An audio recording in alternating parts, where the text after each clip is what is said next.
Hey guys, Steve from Lakeshore RV Center. Going to do the video orientation on your 16 BH Wolf Pup camper. We'll start at the outside here, work our way to the inside. If you have any questions, feel free to get a hold of me. You can reach me direct at 231-736-9162. But right here at the entrance, the door is on a friction hinge, so it's just going to kind of hold itself open. And what you want to do is make sure that door is open wide enough when you're bringing the steps in and out, so it doesn't catch on the sides there. So these will drop up. They're also adjustable feet on the underside here. You can go ahead on each side with the lever and adjust the length on those steps there. Power awning across the front, that's operated from the control center inside. I'll show you that when we go in. In the pass-through storage, this is your crank here, your speed wrench, if you will, for the jacks at each four corners. It is a 3/4 inch socket. If you want to go ahead and use a drill to bring those up and down, just be careful not to extend them down too far or retract them too far up that they bind. This is your adapter from 30 amp, which is the plug on this, to 15, so you can plug it in at home, and then sewer hose right there. As we go around to the front, you have your deep cycle battery up front, 20-pound tank, and then the brackets on each side here for the weight distribution system, and then tongue jack right here to crank it up and down. Your hot water tank is right here. This is all controlled from the inside as well. The anoid rod will go in right there, and then you'll go ahead and fill that tank up before you go ahead and use it, and we'll show you where the diverter valve is on that when you get here. Freshwater connection, if you want to fill the freshwater tank, that is right there, and then the actual hose connection is right next to it here, that you'll hook up a hose. You want to make sure that you have a pressure regulator, no more than 40 psi going into that, otherwise it could be too much for the plumbing to handle there. Outside shower is just behind the door there, and that has hot and cold water. Your cord right here, this is detachable, plugs in right there, and then again your stabilizer jacks on each corner. Your holding tank, your gray water, the skinny one, that is going to be any water that goes down the sink or shower, and then the larger tube there for the black, that is anything that goes down the toilet. So that's your sewage discharge is the black, the gray is what they would call dirty water on that. Flip down bike rack, just pull the pins out on each side right here, and that'll lay flat. There is a 200-pound weight capacity on that, and then that just repins in. Outside speakers right here, and then there is a bracket there for television if you want to put a TV outside. Coaxial out for the aerial antenna, or if you're plugged in at a park that has cable right there, and then just a power outlet next to that. This is your furnace exhaust. Just be mindful of that if you have the furnace going, not to lean anything up against that. And then your outside fridge right here, and that is a 110 only fridge, so that'll only work as you're plugged in. As we go to the inside, you'll notice the first thing right at the door, this is going to be your control panel. It'll show you, I can focus here, that the contents of your freshwater tank. Again, the black tank is going to be your sewer, and then gray tank on it.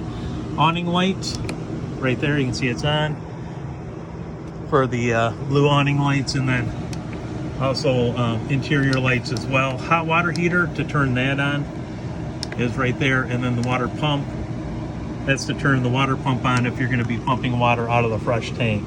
And then awning control right here to extend it out, and then also retract it back in. And then once that comes all the way in, there's nothing else to do with it. You can go ahead and just release it. Your AC unit controls are right here. You have off, and then if you want to run just the fan, you can do that. Or if you want to cool, and then you turn your temperature right here. It's on the coldest setting right now, and that'll come out both sides right here. You can turn that to high, and then to turn it back to off, just that position right there. 2 inside speakers, so you have your stereo right here, and this will have 2 zones, zone 1, zone 2, and that's going to be for inside and outside speakers. Above it is just voltage monitor that tells you what the battery's at as far as voltage on it. And then just below, guys, this is for the furnace.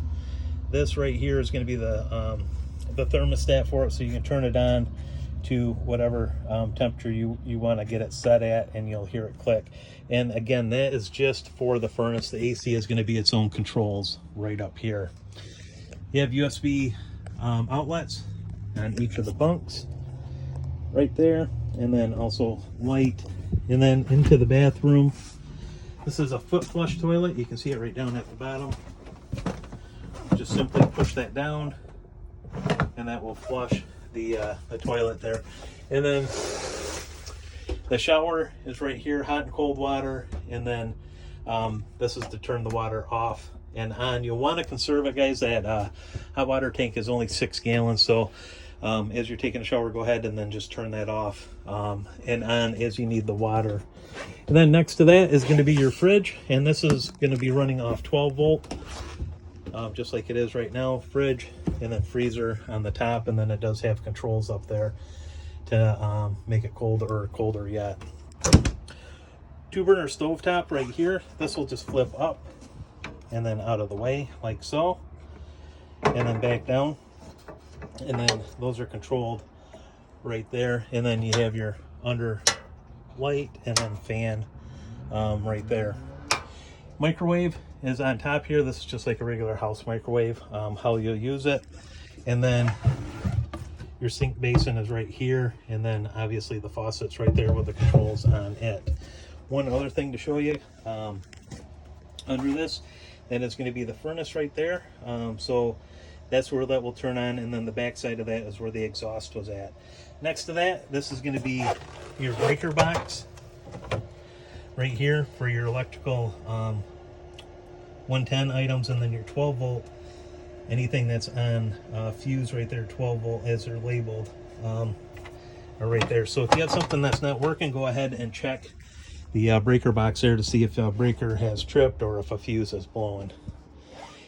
And then going into the bedroom area here, guys, again, another mount for TV if you want to do that, and then up above to hook the TV up. You'll notice right here, this guy with the green light, and then that's off.